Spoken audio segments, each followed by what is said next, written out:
صنعتکنان کشور هدف چهارم استراتژی مملکت اعلان گردیده است.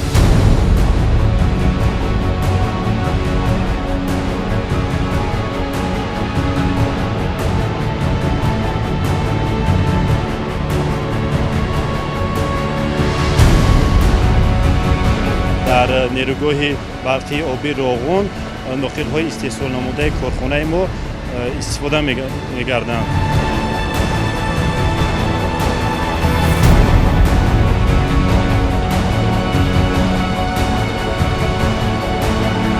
موافق شرایط حاضر خیلی نقض کار خوبه.